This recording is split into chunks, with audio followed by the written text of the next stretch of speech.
What does that mean? Hey everyone, welcome to a conversation on Corinthians. We're in week 3, 1 Corinthians 2. We Made turned it the to page. chapter 2. Yep. 3 weeks in, chapter 2, finally. I just said last week that you were so excited about being in Corinthians. I said, well, that's on a timer. I still Do you think am. as soon as he says it, it's over? Like, I just like new things, unfortunately. new things? Yeah. So the first week, great. New Second Testament, week, okay. Third week, Done. New England, New Jersey. New Amsterdam. I like that show. I don't know. You also like that place. New Amsterdam? That's what New York was called before. Oh. Today we have Jack joining us. Jack, you should pull that mic close for a minute. Jack, we have some questions for you. Hi. Oh, You gotta talk No. You loud. gotta talk loud. I don't want. Be your comment. Long time listener. I don't. Okay. Yay. Jack, I do want to ask you one question. That's like, so if you were gonna encourage somebody to go to camp in a year, what would you say? You should come because Cause if I'm like their friend, it'll be like, cause like I'm there, and why not? Because Jack's there. Because Jack's Yes. there, right? Like, unless I'm not, then somebody else cool will be there. Trust. Somebody else cool. Trust me. That's good What's stuff. the most fun thing you do there? The night games, unless you die. Okay, I heard some it's night game got stories. quite specific. Was there something like? Did you end up in a lake or something? What happened at a night game? There was this one time at the night games. So we were like, at the night game, and then there's a path to the secret dock that's very bumpy, and it's like pitch black outside at this point. This is like the last few seconds, and so it's really bumpy. And on one side there's a steep hill with a bunch of trees, not that many trees, but like trees on the top, and then on the other side there's the lake. Yeah. And then there's Did you like, fall into the trees? There's like Did you fall into the trees? I'm getting there. Okay. Okay, so then there's like a lake, so if you trip the wrong way, you're in the lake, and if you trip the other way, you're in a steep hill, which goes down to the lake. So, Which you one know. did you do? Computers. So then, as we're walking, the bell rings, which means like Over. the game is over. The game is over. So then, we're in the very middle of the walk, so we can't go back or the other way. So we're just kind of stuck there. So we decide to climb up the steep hill, which It was a wise decision. which Did was someone have to pull you up? oh my gosh, Matt, we're getting there. We're getting there. So then one of my friends for some reason just like is really good at climbing, like scarily good at climbing. So he just like is already up there before we even knew he started climbing up. So then me and my other friend are not as good at climbing. So we're trying to get up, but it's like, like every time we grab onto something, it's just like a leaf that just like goes away, or like a piece of grass that just rips out of the ground. So we're trying, and we pull each other up, and eventually we get up, but we low-key thought we were gonna die. And That's nice. Well, Which Yeah, and you it's said pitch black, earlier we can't see anybody. at the end. Well, what makes a night game less fun is when you die. And so, in the lake. How do you know that? hashtag Camp Lebanon. It's not as fun when you die. But if you don't die, it's perfectly fine. Actually, Is that the goal? Get close to dying. sure. The goal can be getting close to Moms don't want to dying. know at home. Your mom never worries about you, don't worry. Yeah. Right. That's a true fact. So Corinthians. So we've talked a little bit about Paul. Paul about each week. It's just 3 weeks. So we've talked a little bit about Paul, a little bit about Corinth, and I think it's one thing that I love. Rich and you and I talked about it some on Tuesday. Is that how I love how Paul's name. There wasn't like a ceremonial like God changed his name, or there was a moment, a vision or a perspective. Like, why does Saul's name turn to Paul? And it just because his world changed. his direction, his purpose. There was this. He grew up as somebody who was well trained, a Jew, a Pharisee, a rabbi, and his name was Saul. And then in Acts 9, I think it's Acts 9. I can't remember the chapter right now, 9 or 13 or somewhere in between there. But all of a sudden, it's unceremoniously, it just all of a sudden said, then Paul went to, and like, what? Why would that name change? Well, his focus went from being on as a Pharisee, as a Jew, somebody who's focused on even bringing the realities of Christ to the Jews, to somebody who was focused on the Gentiles, people that were outside of the cultural world. And so that was a huge change for him, because all of his world surrounded his Judaism. And then all of a sudden his purpose was outside of that. And so, of course, they would. It's really interesting to think, like, there is a pretty good chance that the church in Jerusalem just called him Saul. Always. Yeah, always. But we know him as Paul because most of the letters and everything that we're seeing, he was immersed in the Gentile world. Yeah. So I do think of it as sometimes people, if you go to a different culture where your name is unusual or hard to say, I think of, in fact, there's a couple of students that come to church, some in the North Loop, that are from Japan, and they often will give even a letter to just say, this is easier, this is what I go by here. And so just like for Jack, here he's the Jack, but at home he's the Jackery. No, you're not the battery of power. You know what? Whatever you want to believe, that happened. Whatever you want to believe. I'm tired of answering your questions. Whatever you want to believe. no, we see that a lot with the coffee cart. Is people come up and go, it's like, oh, well, like, what's a good name to put on here? And then I say, oh, put it under this. And then you'll get to talk with them and learn that. Yep. That's the easy put on a cup name. Yeah. And here's the one that will confuse Rich. Yep. And the reason I bring all of this up, and I think it's such an important part of this portion of the text in chapter 2, is because Paul, prior to his, road to Damascus experience, and then prior to 20 years of growing, maturing, there's the thing that really changed. If his younger self would have thought, that is absolutely insanity, there's no way in the world that my life focus is going to be surrounding the Gentiles.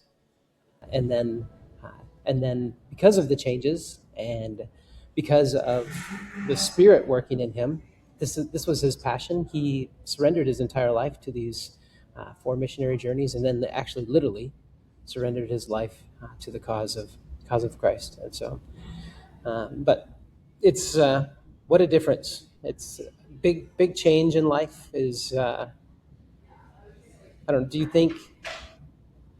I was also curious about this. Is that, do big changes in life, do they come out of rationale, or do they come out of something else? Depends. I don't think the size of it matters.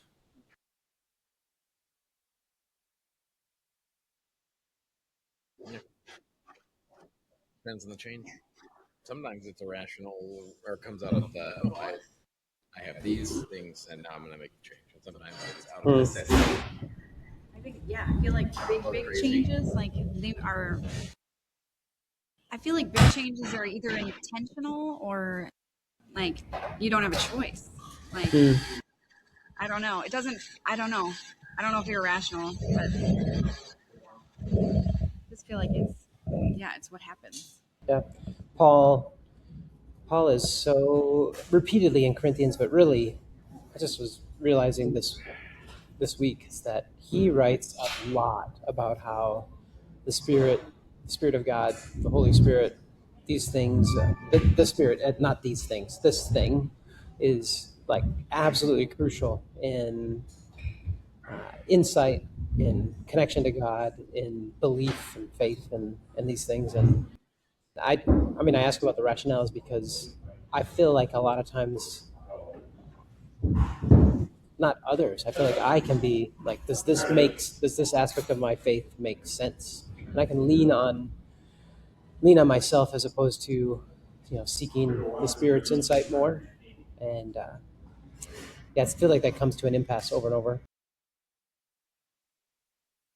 Yeah, do you think like I feel like we over spiritualize or supernaturalize the guiding of the Holy Spirit sometimes. Yeah, tell me more.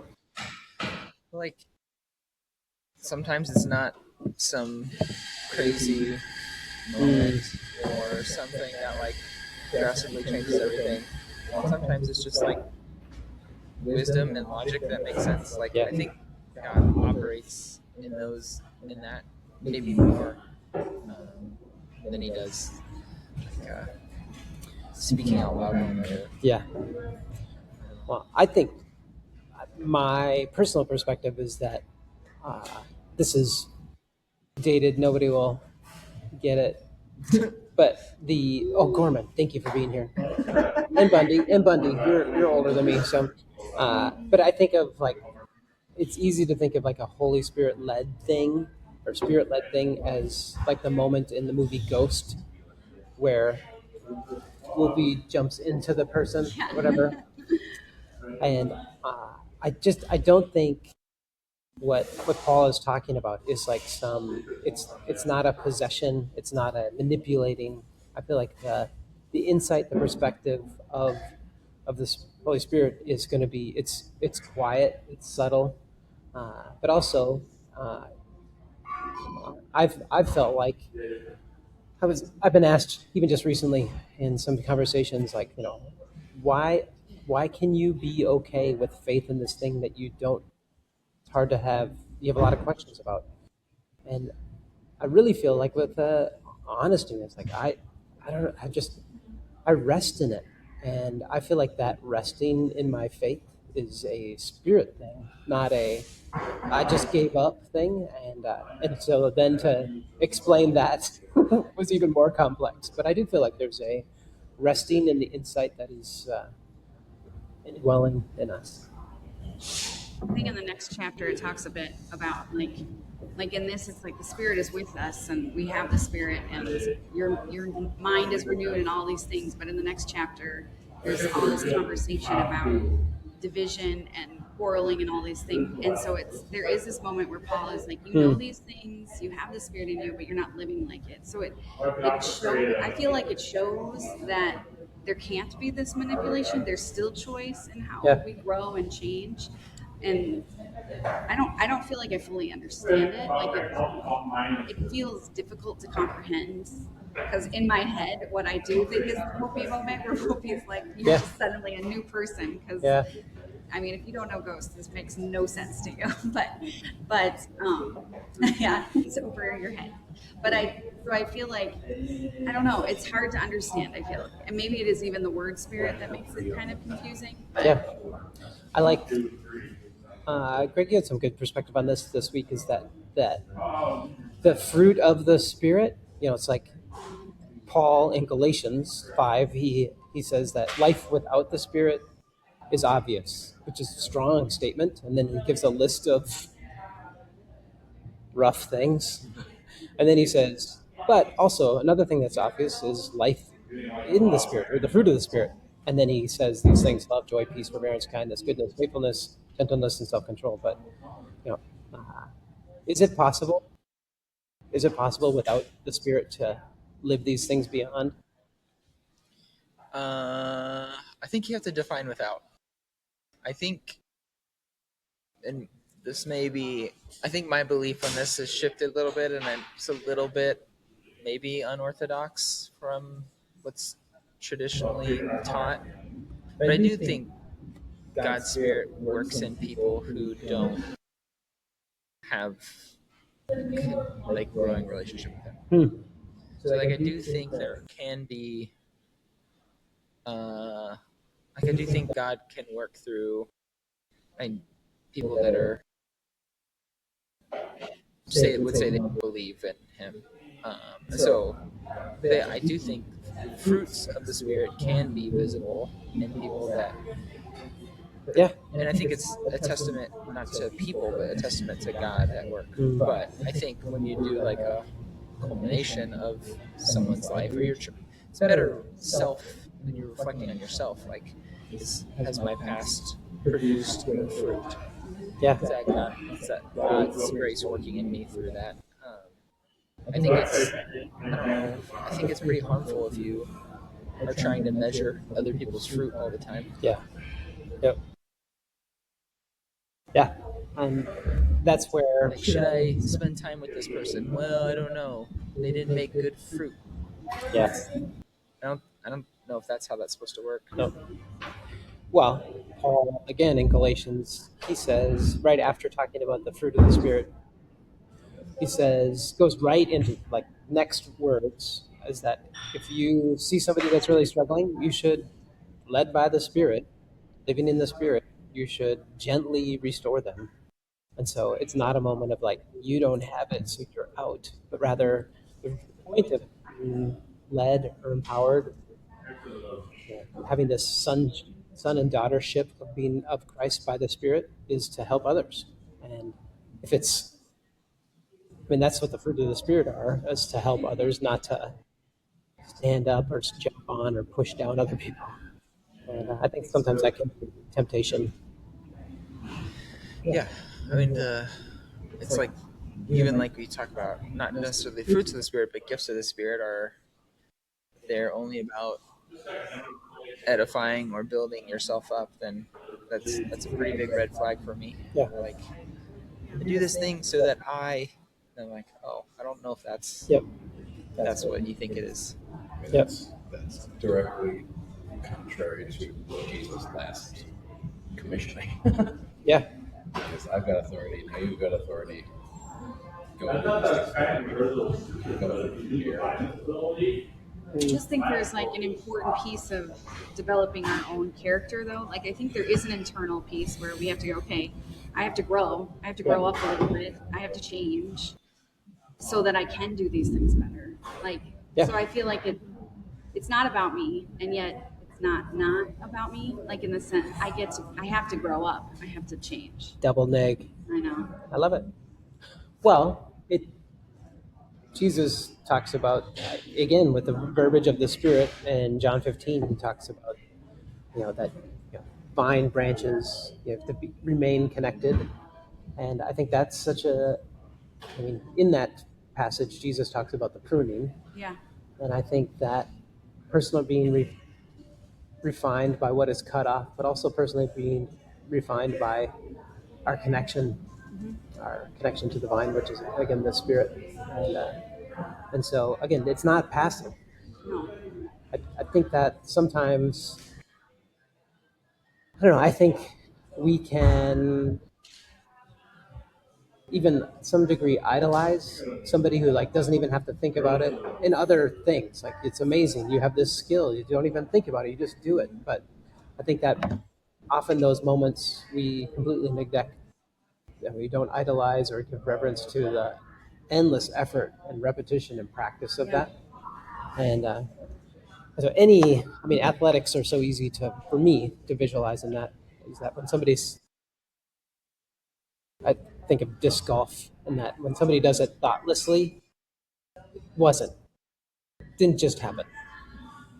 Sure. Excellence doesn't just, Well, yeah. It's not. It doesn't even matter. You can go out right now and try to do it intentionally. And it still doesn't matter. Yeah. Like, the singular moment of doing anything, no matter how much intention you put in, doesn't matter. It's attention over time that matters. Yeah. Jack, when you guys talk about, like, because I know he was joking a second ago about a song they sing at camp, but like when you talk about fruits of the Spirit in kids' church or with kids, like, what is it? How are you usually taught about it? What does it look like? Nothing? You don't know? Big He's got question. nothing. Never mind. Sorry. It doesn't mean much. It isn't a coconut. Well, I think I guess. one thing that is really, I think it's beautiful about it, Greg, you up to it, is that you can do something once is not a bad thing, but to be able to do things over and over again, I feel like that even separates even like the leading of the Spirit or the fruits of the Spirit, is that you can have this moment like, listen, I was loving one time, but the fruit of the Spirit is that it's consistent, it's predictable. It may not necessarily always be perfect because I'm involved, but doing something over and over again is such a key. Well, think about. Oh, go ahead. I was gonna say, think about like we think fruit of the Spirit. Oh, it's just like you picked it off a tree, you get this thing. You didn't have to do anything for it, but it's not. I think we're not the ones harvesting the fruit. Yeah. We're not the ones enjoying the fruit. We're the ones growing the fruit. So we're the tree. We're the ones that had to put in the work all year to have one like crop of fruit available, right? So there's No idea so how much hard other it things. Yeah. Yeah, the fruit of the Spirit, that goes back to what you said, is that when a red flag or a sign, or a positive thing, is like, this isn't about me. And that parable of fruit, if you think that, the fruit of the Spirit is me going up and eating all these things, like, wow, I missed it. It's the fruits of Spirit, love, peace. So people are supposed to be loving and peaceful to me, kind, compassionate to me. Like, no, no. And Maybe if you're lucky. yeah. And this process actually came up in our last Doubters Club meeting, talking about the four stages of change.